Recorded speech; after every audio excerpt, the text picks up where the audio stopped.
નમસ્તે દર્શક મિત્રો, આજે આપણે વાત કરવી છે એફસ્ટીન ફાઇલ જેવી જ ફાઇલ કચ્છમાં અનેક બનાવોમાં ઊભી થઈ હતી. તો એફસ્ટીનમાં જે ભાજપના નેતાઓ, ભાજપની સાથે કામ કરનારા લોકોના નામો તો આવી રહ્યા છે, પરંતુ કચ્છમાં આવી જ ઘટનાઓ બની હતી, નલિયા કાંડ તરીકે જેને ઓળખવામાં આવે છે, અને એમાં ઘણા બધા લોકોના નામો બહાર આવ્યા હતા.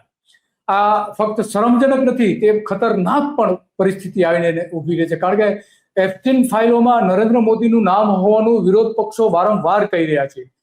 અને એટલા માટે જે આપણે જાણીએ છીએ કે દોષિત જે હતા, નરેન્દ્ર મોદીએ જેની સલાહ લીધી હતી યુએસ રાષ્ટ્રપતિના હિતમાં, ઇઝરાયલની મુલાકાત લીધી હતી ને, તે કહ્યું હતું તે કામ કર્યું. શું કામ કર્યું એ સ્પષ્ટતા હજુ થતી નથી. તો આ મોદી અને ટ્રમ્પ મુલાકાત, ઇઝરાયલ મુલાકાત, એફસ્ટીન ઈમેલ, આવા બધા ઘણા બધા પુરાવાઓ પણ વિરોધ પક્ષ દ્વારા જાહેર કરવામાં આવ્યા છે. અને કયા સોદાઓ પર આ સલાહ લેવામાં આવી તેવા વારંવાર પ્રશ્નો, કયું કામ કરી આપવામાં આવ્યું છે એના પ્રશ્નો ઉભા થઈ રહ્યા છે. અને પીએમ મોદીના જે સલાહકાર હતા રવિ માંથા, એનું નામ પણ આમાં બહાર આવ્યું છે. તો આખા સમગ્ર રાષ્ટ્ર શરમજનક વાત ગણી રહ્યું છે. અને દોસ્તો, 1 મિનિટનો તમારો સમય લેવા માંગુ છું. આપણે આગળ વધીએ કાર્યક્રમમાં એના પહેલા એક અપીલ કરવા માંગુ છું કે ધ ગુજરાત રિપોર્ટ એ સ્વતંત્ર પત્રકારત્વ કરતું સમાચાર માધ્યમ છે. અમે કોઈ પણ રાજકીય પક્ષનો એજન્ડા કે કોઈ વ્યક્તિ કે સંસ્થાનો એજન્ડા લઈને ચાલતા પત્રકારો નથી, અથવા સંસ્થા પણ એ પ્રકારની નથી. અમે પ્રો પીપલ અને રાજ્યના નાગરિકોના પ્રશ્નો માટે એમને વાચા આપવા માટે કામ કરતી સંસ્થા છીએ. અને એના માટે અમારે એક આર્થિક સહયોગની જરૂર છે, જેના માટે અમે જોઈનનું બટન આપણા યુટ્યુબ પ્લેટફોર્મ માટે અમે બનાવેલું છે. આપ સૌને એક વિનંતી છે કે અમારા આ સ્વતંત્ર પત્રકારત્વને આર્થિક સહયોગ આપવા માટે એ જોઈનનું બટન દબાવો અને અમને આર્થિક મદદ આપના તરફથી શક્ય હોય એટલી પહોંચાડવાનો પ્રયાસ કરશો તો અમને આનંદ થશે. Thank you very much. હવે આપણે આગળનો કાર્યક્રમ જે છે એ જોઈએ.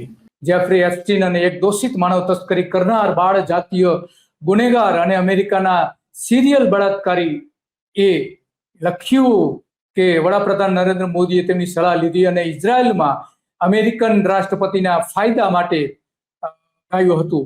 તો આ બધા જ અનેક સવાલો ઉભા થાય છે, અને એટલા માટે આપણે આજે વાત કરવી પડે છે. અને એના માટેની ઘણી બધી બાબતો છે કે હજુ બહાર આવી નથી. એ જો બહાર આવશે તો એમાં ઘણા બધા પ્રશ્નો ઉભા થશે. પ્રશ્નો તો ઉભા થશે જ, પરંતુ સાથે સાથે એ પણ બનશે કે આ આખી જે બાબતો જે છે એ કઈ રીતે સામે આવતી હતી, શું થતું હતું, એ અનેક પ્રશ્નો આજે પણ એટલા જ અનુત્તર રહ્યા છે. અને એટલા માટે આ બધી જ બાબતો આપણી સમક્ષ વાત કરવી પડે છે. તો આ મૂળ વાત એ છે કે આપણે જોઈએ કચ્છમાં જે થયું હતું, આ એફસ્ટીનની ફાઇલ છે એ જોઈ શકીએ છીએ. એફસ્ટીન કુખ્યાત વ્યક્તિ સાથે વડાપ્રધાનની નિકટતા શું બતાવે છે એ સવાલ ઉભો રહે છે. પારદર્શિતા, રાહદારી, શિષ્ટાચાર પર ગંભીર પ્રશ્નો ઉભા થયા છે. હવે સ્પષ્ટ થઈ ગયું છે કે વડાપ્રધાન જેફરી એફસ્ટીન વડાપ્રધાન સાથેના સીધા સંબંધો રહસ્યમય સંબંધો હતા, એવા આરોપો પણ કોંગ્રેસે મૂકેલા છે અને બીજા બધા ઘણા મૂકેલા છે. વિડીયો પણ ઘણા બધા અવેલેબલ છે, અને એક્સ ઉપર કોંગ્રેસે ટ્વીટ પણ કરેલું છે. એમાં ઘણી બધી વિગતો પણ આવેલી છે. તો એ અગાઉ કેન્દ્રીય જે મંત્રી છે નરેન્દ્ર મોદીની સરકારના, હરદીપ પુરી, અને ઉદ્યોગપતિ અનિલ અંબાણીનું પણ નામ એમાં આવ્યું છે. તો આ એફસ્ટીન ફાઇલ જે છે એવી જ ફાઇલ ગુજરાતમાં થઈ છે. ગુજરાતમાં નાના મોટા આપણે ગણીએ તો અત્યાર સુધીમાં લગભગ છેલ્લા 25 વર્ષ ગણીએ તો 108 જેટલા સેક્સ કાંડ થયા છે, કે જેમાં રાજકીય નેતાઓ અલગ અલગ રીતે સંડોવાયેલા છે. કચ્છ અને ડીસામાં તો રીતસર નેતાઓના સેક્સ વિડીયો ઉતારવા માટેનું હતું, કામ ચાલતું હતું. તો એ અંગે શંકરસિંહ વાઘેલાએ પણ કેટલીક વિડીયો ફિલ્મ નીતિન પટેલને મોકલાવી હતી. અને એટલા માટે આ આખી બાબતો વિવાદાસ્પદ બની રહી છે.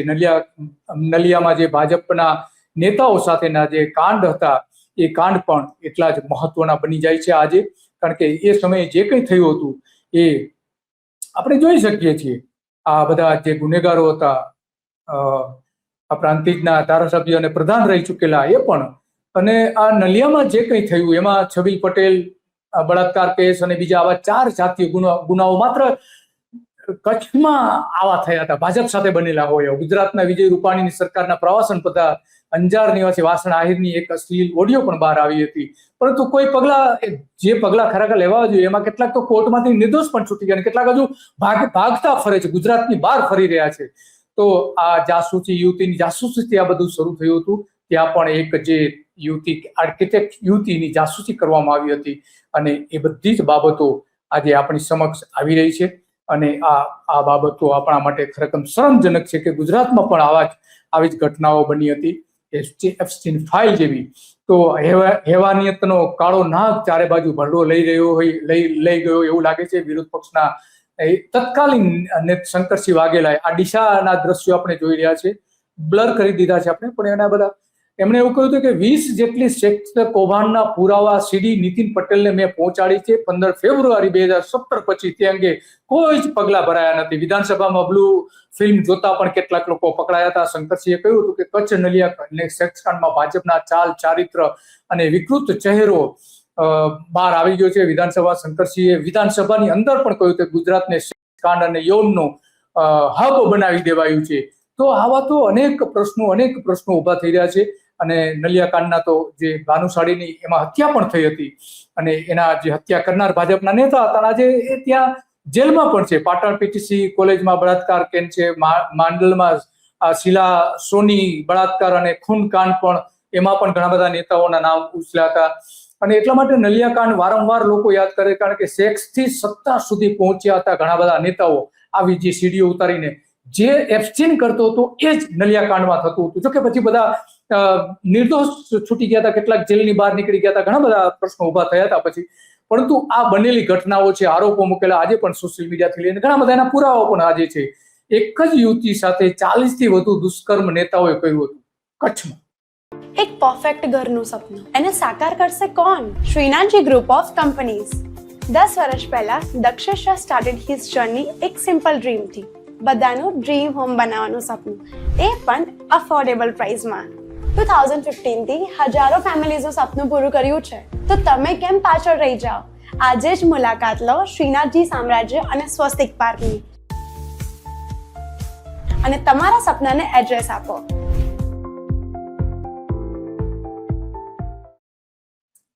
અને આ શખ્સોએ બીજી 35 થી 40 યુવતીઓને દુષ્કર્મમાં ફસાવી હતી અને નેતાઓને પૂરી પાડી હતી. આવા આરોપો પણ મૂકવામાં આવે છે. ભાજપના કાર્ડ પણ એને યુવતીઓને આપવામાં આવ્યા હતા અને ભાજપના અમુક કાર્યક્રમ વખતે પણ આ યુવતીઓ ત્યાં હાજર રહેતી હતી.